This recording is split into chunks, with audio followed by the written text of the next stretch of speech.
친한 목사님이 계세요. 친한 목사님이 계신데 21살 된 아들이 있습니다.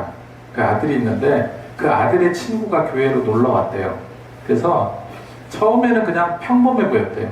평범해 보여서 그냥 똑같이 21살 어린 아이이고, 그러니까 그래서 목사님께서 야, 우리 예배 같이 드리자 그랬더니 조금 힘들어하는데 예배도 같이 드리는 거예요. 그래서 기특하다 이렇게 생각을 했어요. 그래서 그러고 나서 이제 한 주, 두 주 지나서 그 친구랑 조금 깊이 있게 얘기를 나누게 되었습니다. 그런데 아주 기구한 가정사가 있었어요. 그 기구한 가정사가 뭐냐면 그 분에게는 2명의 여동생이 있었다고 합니다. 두 명의 여동생이 있었는데 한 명의 여동생이 몹쓸 짓을 당했던 거예요. 그 어린 나이에 강간을 당했습니다. 그래가지고 그 뒤로 이제 우울증으로 고생을 하다가 자살을 했어요. 드라마 같은 얘기죠. 그래서 이제 그 또 한 명의 여동생을 잘 또 이제 심적으로 이제 다치지 않도록 그렇게 잘 케어하고 그렇게 했는데, 다른 여동생도 또 몹쓸 짓을 당한 거예요. 다른 남자로부터. 그리고 똑같이 자살을 했대요. 어떻게 이런 일이 있을까? 그때부터 이 21살짜리 이 남자 청년이 그때부터 뭔가 이상한 소리가 들리고 귀신들이 막 보이기 시작했다는 거예요. 환청이 들리고. 그러면서 귀신이 옆에서 막 속삭이는 거예요. 너가 신을 받지 않으면 너의 어머니도 데려갈 거다. 이렇게 막 협박을 하더래요. 저는 이제 그런 거 잘 모르지만 실제로 그런 일이 이 세상에 벌어지잖아요. 결국은 그 남자는요, 그런 것이 두려워가지고 신을 받아들이기로 해가지고 21살 그 어린 나이에 박수무당이 됐다고 그래요. 그리고 자신의 집에 조그만 신당을 차려놓고 점도 가지고 그렇게 지냈다고 합니다. 그런 이제 친구가 교회에 놀러 온 거예요. 교회에. 얼마나 어리겠습니까? 21살이니까. 교회에 이렇게 놀러 왔는데 예배 드리는 것을 그렇게 힘들어 했는데 그 이유를 이제 조금씩 이제 알게 된 거예요. 목사님이 설교할 때 보통 어떻습니까? 아멘 아멘 하잖아요.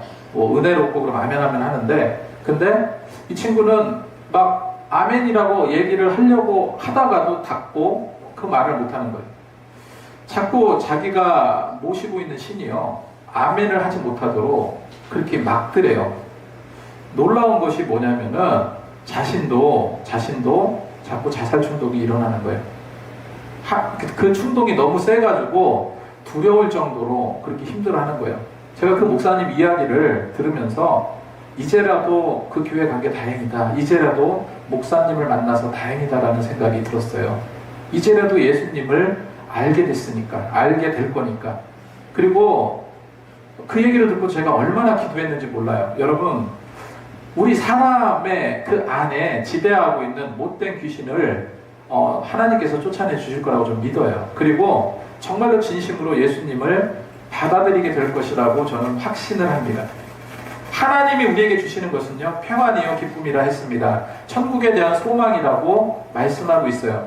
반면에 이처럼 사단이 주는 것은요, 이 청년이 느꼈던 것처럼 무슨 자살 충동이니 우울증이니 하는 이런 어떤 감정들, 이 좋지 않은 감정들을 여전히 느끼고 여전히 생각하고 있다는 거예요.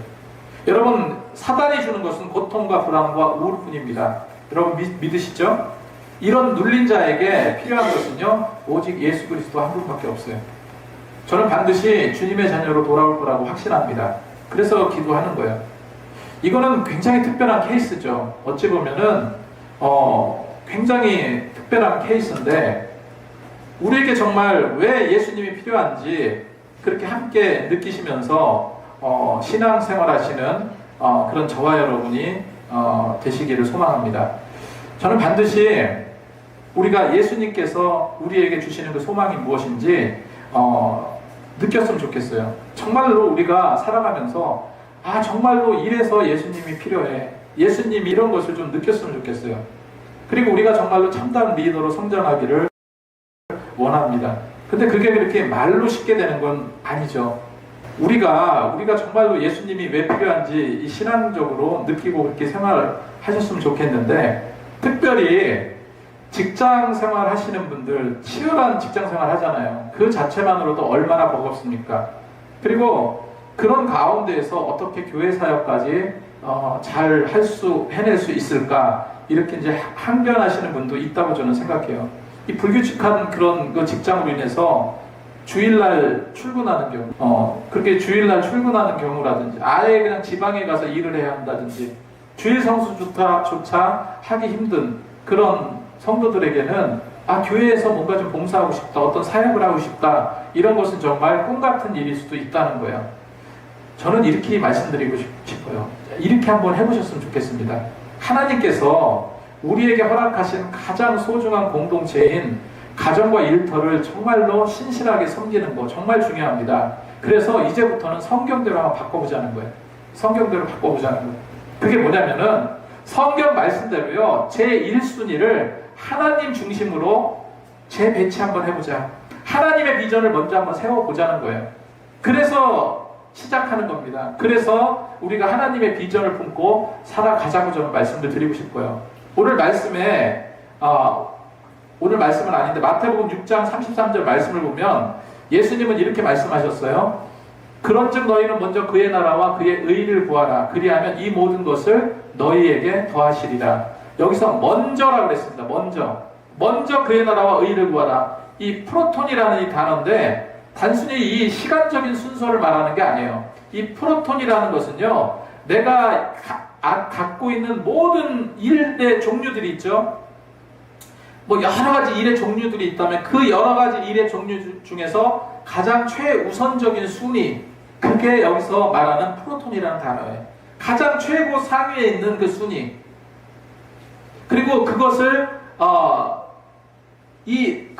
구하라라고 성경은 기록하고 있죠. 이거는 뭐냐면 제테이테라는 단어인데 온 마음과 힘을 다해서 지속적으로 추구하라는 겁니다. 지속적으로 추구하라.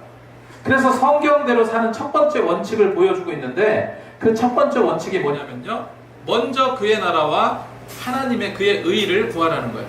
왜 우리가 먼저 그의 나라와 의를 구하는데 우리가 이렇게 소극적으로 되어버리는 걸까요? 왜 우리는 먼저 그의 나라와 의를 구한다는 것을 정말로 피부로 느끼지 못할까? 그렇게 해야지 하면서도 지금 버겁게 살아가는 그 삶의 무게가 그렇게 크다고 여러분 느끼시기 때문일 거라고 저는 생각해요. 그래서 여러분, 환경의 지배를 받지 않으셨으면 좋겠어요. 환경의 지배를 받는 것은요, 고달픈 삶에 너무나도 연연한다는 거예요. 예를 들어서 재정적으로 너무 힘들어. 재정적으로 너무 어려워요. 그럴 때마다 환경은 나를 재정적으로 올가맵니다. 재정적으로 올가매. 그래서 그의 나라와 의의를 생각하지 못하게 만들어요. 예를 들어서 자녀 간의 갈등이 있어요. 또 사람과의 어떤 관계 속에 갈등이 있어요. 어떤 사람은 고통의 상황들이 나를 정말로 힘들게 할 그런 때가 많잖아요. 그럴 때 그에 대한 생각과 해결책을 간구하느냐고 너무나 여유가 없는 거예요. 그래서 쉼과 평안 이런 것을 찾지 못하게 만들어요. 그런데 어떻게 하나님 나라가 보이겠습니까? 어떻게 하나님의 의가 보이겠냐는 거예요. 그리고 또 일에 너무 묶이다 보면 너무 피곤해서 다른 건 눈에 들어오지 않아. 그냥 잠이나 푹 자고 싶고. 그래서 그렇기 때문에 올가매는 환경의 지배에서 우리가 과감하게 좀 벗어나자, 이 말씀을 드리고 싶은 건데, 우리의 시선이 세상의 어떤 환경이나 세상의 물질이나 세상의 얽맨 그런 관계가 아니라 여러분, 하나님 나라에 고정시키자는 거예요. 하나님 나라의 비전에 집중하면요, 정말 믿음의 눈으로 환경을 보게 됩니다. 그리고 근심할 수밖에 없는 상황에서도 근심 없게 만드시고, 거대한 산 같은 문제도요, 너무나도 작게 만드시는 분이에요. 하나님은 어떤 분이세요? 합력의 선을 이루시는 분이에요. 하나님께 모든 것을 내려놓고 그분께 집중할 때요, 하나님은 우리의 필요를 아시고 채우시고 모든 것을 메꿔주시는 그런 신실하신 하나님임을 여러분 기억하시기 바랍니다. 바울은 그래서 빌립보서 3장 14절 말씀에 이렇게 고백하고 있어요. 표대를 향해서 그리스도 예수 안에서 하나님이 위에서 부르신 부름의 상을 위해서 달려가노라 했습니다. 표대라는 것은 스코포스라는 단어입니다. 집중해서 내가 바라보는 명확한 목표물을 말해요. 집중해서 내가 바라보는 명확한 목표물. 그 표대를 향해서 우리는 그리스도 예수 안에서 부르심에 따라 달려간다, 달려가야 한다. 이렇게 이야기하고 있는 겁니다. 여러분, 직장 생활하는 분들 한번 생각해 보자고요. 성경에 느헤미야라는 사람이 나옵니다. 이 느헤미야는 똑같이 직장 생활을 한다고 생각하시면 돼요. 이 느헤미야는요, 페르시아 제국의 술 맡은 관원장이었어요. 왕의 최측근에서 부와 명예를 누렸던 그런 관직이었습니다. 그러니까 관직을 둔 직장인이었어요. 다시 말해서 어마어마한 신분이죠. 왕의 직책을, 왕을 보좌하는 그런 일을 했으니까. 하지만 느헤미야는 정말로 그 왕에게 충성했어요. 왕에게 충성했지만 뭐를 잊지 않았을까요? 그의 나라와 의의를 잊지 않았어요.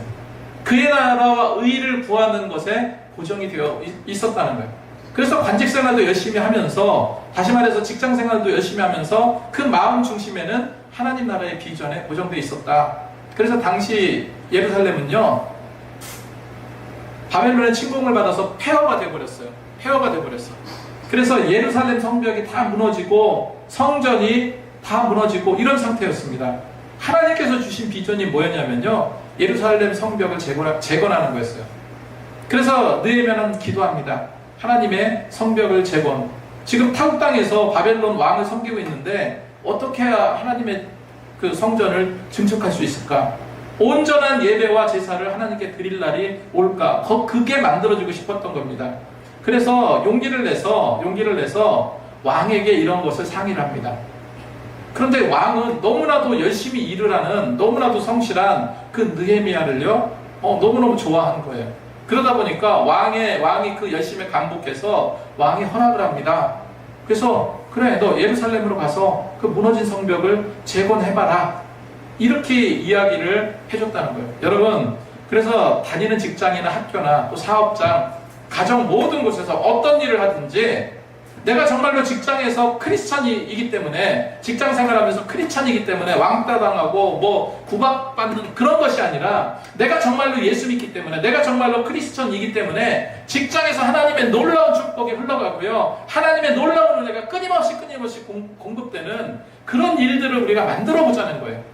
다시 말해서 하나님의 사역은요, 내가 다니는 직장, 내가 다니는 학교, 내가 다니는 사업장과 다양한 일터, 내가 살고 있는 가정 등등 어느 곳에서도 위대한 사명의 현장이 되게 만드는 거. 누가 만들겠습니까? 내가 만드는 거예요. 내가. 직장생활 하시는 여러분들이 만드시는 거예요. 어디에 시간을 투자하고 어디에 에너지를 집중할지 그렇게 모를 때, 여러분, 가장 중심이 되는 거, 하나님의 이 의를 이룰지 먼저 염두에 두시고 생각하고 진행하시라는 거예요. 그런 큰 그림을 놓치지 않고 나갔으면 좋겠습니다. 그래서 골로새서 3장 2절 말씀을 보니까 위의 것을 생각하고 땅의 것을 생각하지 아니하며 환경에 지배받지 않고 흔들리지 않고 나가자는 얘기입니다. 여러분, 결코 환경에 지배당하지 마시기 바라요. 그러면 나는 환경에 지배당할까요, 안 당할까요? 너무 당해요, 너무. 저도. 근데 당하는 이유가 있어요. 조금만 내가 저도 신앙생활 하잖아요. 기도가 조금 집중이 안 되고 또 내가 하는 사역이 좀 불분명해질 느낌이 들고 그랬을 때 환경을 보게 되더라고요. 근데 정말로 하나님 말씀대로 순종하면 나가면요, 환경도 초월하고 생각도 초월해요. 같이 초월하자는 거예요. 나도 똑같은 사람이니까. 여러분, 절대 환경에 지배당하지 마시기 바랍니다. 제가 아까 처음에 말씀드렸던 그 나이 어린 박수무당 이야기를 한번 되짚어 보세요. 악한 마귀 사단은요, 가정에 몹쓸 일을 만들고 자살이라는 공포를 주고요, 예수 그리스도가 없는 그 청년의 마음에 공포를 몰아넣었어요. 그리고 이제 어머니까지 협박했다고 말씀드렸죠. 여러분, 이게 얼마나 버거운 환경이겠습니까? 여기에서 벗어난다는 것은 불가능해 보여요. 내가 무슨 힘이 있나? 그 신을 모셔야만 산다는데 나보다 이걸 해결해 줄 수 있는 게 나는 해결이 안 되잖아요. 그 청년은 지금도 버겁고 견디다 못해서 죽고 싶다고 하잖아요. 그 어린 나이에 여러분, 누가 필요하겠습니까? 예수님이 필요한 거예요. 예수님의 권능이 필요한 겁니다. 좋지 않은 환경이 나를 얽어맨다 하더라도요, 의연히 풀 수 있는 힘은 여러분 오직 예수밖에 없어요.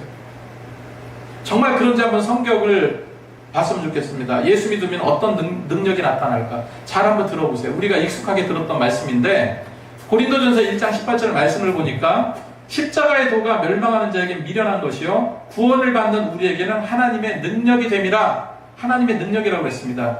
예수 믿고 예수님을 의지한다는 것은 하나님의 능력을 덧입는 거다.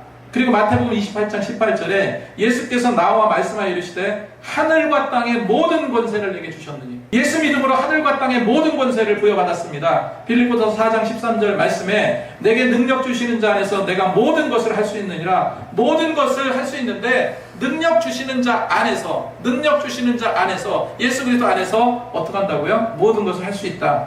그리고 마가복음 16장 17절 18절 말씀, 믿는 자에게는 누구를 믿는 거예요? 예수를 믿는 거죠. 믿는 자에게는 이런 표적이 따르리니 그들이 내 이름으로 귀신을 쫓아내며 새 방언을 말하며 뱀을 집어 올리며 무슨 독을 마실지라도 해를 받지 아니하며 병든 자에게 손을 얹은 즉 나으니라 했습니다. 여러분 예수 믿음으로 귀신을 쫓아냅니다. 박수무당 청년도 예수 그리스도 이름으로 올가매고 있는 그런 악한 영의 세력을 어떻게 해요? 그 세력에서 해방될 수 있습니다. 새 방언을 말해요. 무슨 독을 마시더라도 해를 입지 않습니다. 병든 자에게 손을 얹은 즉 예수 그리스도 이름의 능력으로 깨끗이 낫는다 했어요. 여러분 근데 전제가 뭐예요? 전제가 뭡니까? 예수 그리스도를 믿음으로 그에 대한 믿음을 여러분 확실하게 가지라는 거예요. 자, 두 번째로 환경을 극복하고 오히려 환경을 주도해 나가시기 바랍니다. 성경은 우리가 서 있는 모든 영역이 하나님의 영광을 드러내는 거룩한 사역지라고 말하고 있습니다. 우리가 지금 교회에서 예배드립니다. 교회는요 거룩한 곳이고 하나님께 영광 올려드리는 곳이죠. 그러면 세상은 어떻습니까? 세상은 속된 곳입니까?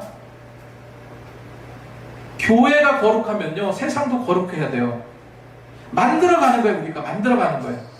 세상은 속된 것만, 거룩한 것도 있겠지만 거의 없죠. 그냥 살아가는 일상이고 죄악이 가득하기도 하고, 그죠? 그런데 그런 땅을 거룩한 땅으로 우리가 선포하면서 나가는 것이 우리의 몫입니다. 그래서 우리 무엇보다도 고린도전서 10장 31절 말씀을 보니까 너희가 먹든지 마시든지 무엇을 하든지 다 하나님의 영광을 위해서 하라, 이렇게 기록하고 있어요. 여기서 영광이라는 것은요 하나님의 본성과 임재가 드러나는 걸 말해요. 그게 한번 생각을 해보세요. 그 하나님의 본성과 임재가 드러난다고 했는데 이게 무슨 말이겠습니까? 예를 들어서 학생이라고 하면 학생이 책상 앞에서 공부하고 배우죠. 그죠? 그거로 인해서 하나님의 창조 세계를 생각하고 하나님의 어떤 학문의 어떤 세계 질서를 배우고 그런 것을 마음속으로 느끼고 그렇게 함으로써 거룩하게 공부할 수 있는 거예요. 그죠? 가정주부라면요 분주한 손길에 찬양도 하고 하면서 하나님의 평강과 질서, 내가 할 일에 대한 감사함, 이런 것을 느낄 수 있는 거죠. 성경에 옷감 장사를 하는 루디아가 나옵니다. 자, 아까 직장인에 대해서 말씀을 드렸는데 이제 사업가. 성경에서 여성이 이렇게 성공한 사업가, 성공한 CEO의 여성이 거의 없어요. 당시 시대적인 상황을 보시면 아시겠죠? 그런데 이 자주색 옷감 장사였던 루디아, 이 자색 옷감은요 일반 평범한 사람들이 살 수 없는 거예요. 이 자색 옷감은요 왕족이나 귀족들이 쓰는 겁니다. 그러니까 옷감도 굉장히 비쌌어요. 그러니까 왕족을 상대했던 여인이에요. 그러니까 얼마나 크게 사업을 했겠습니까? 그래서 성공한 CEO였다. 그런 그녀가 바울을 만났습니다. 바울을 알게 됐어요. 바울을 통해서 누구를 알게 됐습니까? 예수님을 알게 됐어요. 예수님께 회개하고 예수를 믿게 됩니다. 그래서 그녀와 그의 가족들도 다 세례를 받고 예수를 믿게 됐어요. 그 뒤에 루디아는요 세상 중심의 성공한 CEO가 아니라 이제는 하나님 중심, 예수 중심의 삶으로 변화가 됐어요. 그래서 루디아는요 바울과 함께 전도하면서 열심히 하나님의 일을 감당했습니다. 여러분 바울이 무슨 돈이 있겠습니까? 선교 사역을 하러 돌아다니는 그런 어떤 이방인 사도인데 돈이 뭐 있겠어요? 뭐가 있겠어요? 텐트 메이커라고 하잖아요. 자기 기술이 텐트 만드는 기술이 있어서 텐트를 만들어서 그거로 돈을 벌어서 그 돈으로 선교비를 감당하면서 복음을 전했던 거예요. 그래서 사도 바울을 텐트 메이커라고 합니다. 돈이 없어요, 사도 바울. 근데 성공한 CEO였던 루디아는요, 바울이 그렇게 교회를 세우고 싶어 하는 걸 알기 때문에 자기 집을 내놨어요. 자기 집을 내놓고 이곳을 주님의 교회로 쓰소서. 바울이 그런 부분을 말하지도 않았는데 본인이 그렇게 성경에 보면 강권했다고 기록하고 있어요. 여러분, 다른 게 교회가 아니라 그렇게 해서 루디아를 통해서 교회가 세워졌고요. 그 교회가 우리가 너무나도 잘 알고 있는 빌립보 교회, 빌립보 교회의 시작입니다. 그녀의 직장은 하나님께 영광 올려드리는 도구였고요. 그녀의 가정은 복음 전파의 전초 기지가 되었다는 거예요. 여러분, 직장과 가정, 교회가 분리된 것이 아닙니다. 절대 분리된 것이 아니고 예수 그리스도 이름으로 우리는 하나가 되는 거예요. 이처럼 놀라운 역사가 일어나야 되고 그걸 우리가 만들어 가자는 거예요. 제가 셀을 조직하고 함께 나가기를 원하는데요. 예수님은 성경을 가만히 한번 보세요. 성도를 만들라고 말씀하지 않으셨어요. 성도가 뭡니까? 거룩하고 또 정말로 예수님 뜻대로 사는 그런 성도를 만들라고 말씀하시지 않았어요. 예수님은요, 제자 삼으라고 했습니다. 뭘 삼으라고요? 제자 삼으라고 했습니다. 그 말씀대로 우리는 셀을 만들어가는 것이고 이걸 다지게 될 것이고요. 셀로 인해서 부흥이 폭발적으로 일어나게 될 것을 믿습니다. 우리와 우리 교회는 반드시 환경을 극복하고 오히려 환경을 주도해 나가게 될 거예요. 여러분도 마찬가지입니다. 여러분들의 직장, 여러분들의 가정, 여러분들의 개인적인 모든 삶이 환경을 초월해서 환경을 극복하고 환경을 주도해 나가실 수 있는 그런 능력의 성도님들이 다 되시기 바랍니다. 반드시 하나님께서 이루어 주실 거예요. 제가 한 가지 분명한 거를 말씀드리면 교회 중심, 사역 중심으로 살아가야 되지만 제가 이렇게 얘기한다고 해서 모든 것을 다 팽개치고 그렇게 하라는 거 아니죠. 절대. 그건 더 옳지 않은 거예요. 디모데전서 5장 8절 말씀에 누구든지 자기 친족, 특히 가족을 돌보지 아니하면 믿음을 배반한 자요, 불신한 자요, 더 악한 자라고 성경 기록하고 있어요. 그러니까 가족을 돌보고 우리가 일상에 살아가는 그 건전한 그런 가정생활 하는 것이 뭡니까? 하나님의 뜻인 거예요. 그렇게 행동하지 않는 것은 믿음을 배반하는 것이라고 성경은 말하고 있어요. 여러분, 그래서 이런 것까지 감안하면서 우리는 교통정리를 잘 할 수 있어야 됩니다. 자, 세 번째, 환경을 지배하는 것은 나의 힘으로 안 된다는 사실 다시 한번 확인하시기 바랍니다. 그럼 내가 어떻게 환경을 지배할 수 있겠습니까? 여러분, 어떻게 환경을 지배할 수 있을까요? 성령의 능력으로는 가능해요. 성령의 능력으로만 가능합니다. 그래서 교회와 가정, 직장, 이 모든 영역에서 잘하는 것은요, 사실 인간의 힘으로 불가능한 일입니다. 사실 내 한계치라는 게 있는데, 우리가 수련회에 은혜 받고 이번에 그 컨퍼런스 우리 집사님과 같이 갔다 왔는데 굉장히 은혜 받고 뜨거웠는데, 여러분, 시간 지나면요 점차로 이렇게 업됐던 게 어떻게 됩니까? 다운되고 다운되고 다운되고 다운되고 그냥 평범해져요. 이게 우리 마음이에요. 이건 필연적인 거예요. 그래서 우리에게 믿음 갖는 것도 중요하지만 여러분, 믿음을 사용하는 것도 중요하고 믿음을 충전하는 것도 중요합니다. 충전해야 돼요. 그래서 기도하는 거고, 그래서 말씀 묵상하는 거고, 그래서 전도하는 겁니다. 믿음을 소비하고 믿음을 충전하고 또 믿음을 소비하고 믿음을 충전하고, 핸드폰을 충전하듯이 여러분 그렇게 하는 것이 뭡니까? 신앙생활이에요. 그것이. 그런데 그런 이 길임을 누가 주십니까? 성령께서 그런 힘과 은혜를 주신다는 거예요. 여러분, 우리는 금방 지치고 넘어지고 쓰러질 수밖에 없는 거예요. 만약에 저기 우리나라의 제일 큰 빌딩이 어디예요?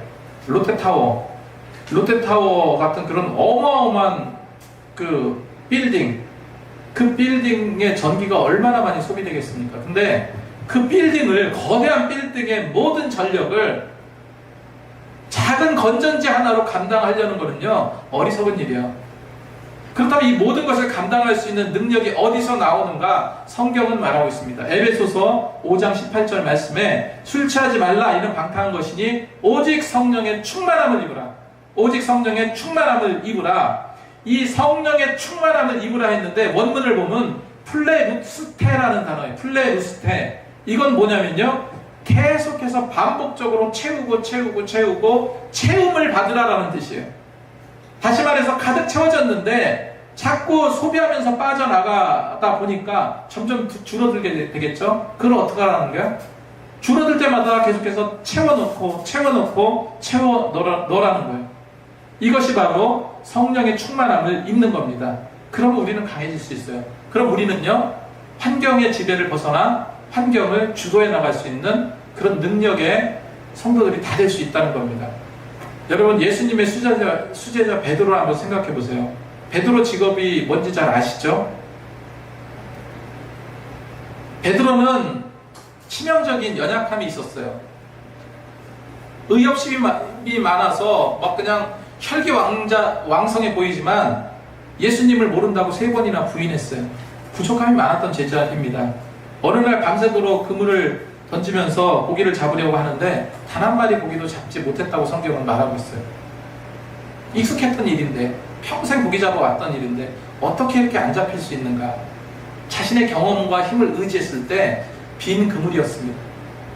하지만 예수님의 말씀을 순종하고 나갔더니 어떻게 됩니까? 정말로 그물이 찢어질 정도로 꽉 차서 넘쳐나게 되었어요. 그리고 예수님을 의지하고 신뢰하고 오직 성경의 말씀대로 기도에 힘썼더니 성령의 충만함이 그를 채웠다고 성경은 말하고 있어요. 오순절 성령의 충만을 받았을 때 어떻게 됐습니까? 그런 충만함을 입고요. 그리고 입술을 통해서 하나님의 말씀이 선포되자 3,000명이, 하루에 3,000명이 회개하고 돌아오는 역사가 사도행전에 나오잖아요.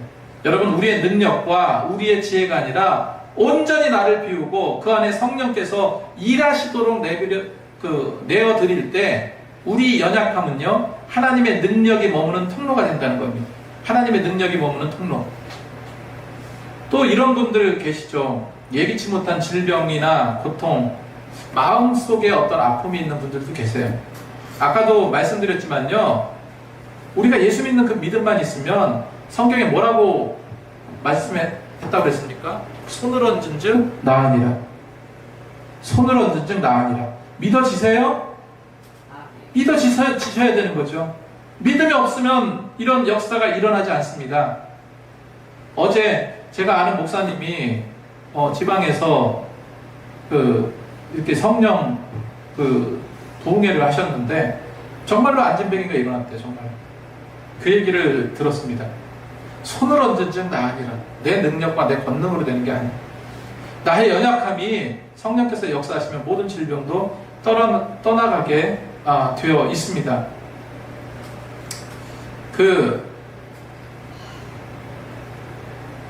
한 목사님이, 이제 제가 잘 아는 목사님인데, 수련회를 같이 가게 됐어요. 청년들하고. 그 청년들이 20대 초반 대학생 이런 애들이기 때문에 얼마나 팔팔하겠습니까? 얼마나 팔팔하고 역동적이고 뛰어놀기 좋아하고 그런 애를 수련회 데려간 거예요. 그래서 목사님이 이렇게 생각했대요. 얘네들에게 우리가 지상의 사명 전도에 대한 설교를 준비를 해야지. 딱 했대요. 근데 하나님께서 치유의 설교를 준비하라 라고 말씀하십니다. 치유의 설교. 하나님께 따졌어요. 하나님, 나이가 50, 60도 아니고 이제 20대밖에 안 되는 젊은 애들한테 무슨 보니까 다 건강하고 팔팔한 것 같은데 치유의 설교가 왜 필요합니까? 라고 하면서 그 말씀을 어기고 전도에 대한, 그래서 막 그 설교를 했대. 첫째 날에. 그랬더니 애들이 다 졸고 집중도 안 하고 막 그렇게 된 거예요. 그래서 뭐가 문제가 있나 그랬더니 잘 생각해 봤더니 하나님께서 주시는 그 음성을 받아들이지 않았던 거예요. 그래서 급하게 치유에 대한 설교를 준비를 하면서 둘째 날은 그렇게 설교를 했대요. 그랬는데 그 많은 청년들 가운데 어떤 청년이 있었냐면 그 설교를 하고 기도를 다 같이 했을 때 그 청년이 갖고 있던 질병이 나왔습니다. 어떤 질병이냐면 이 골반하고 이쪽에 통증이 엄청난 통증이 너무 와가지고 수년 동안 똑바로 이렇게 누워서 잠을 자본 적이 없대요. 기울여가지고 고통 가운데 잠을 제대로 자지 못한, 병원에서도 이게 도대체 무슨 문제가 보기에는 그렇게 아무 문제가 없는 것 같은데 그랬다는 거예요. 기도하니까 주님께서 치유의 은사를 주셔서 아픔도 없고 고통도 없고 씻은 듯이 낫게 되었어요.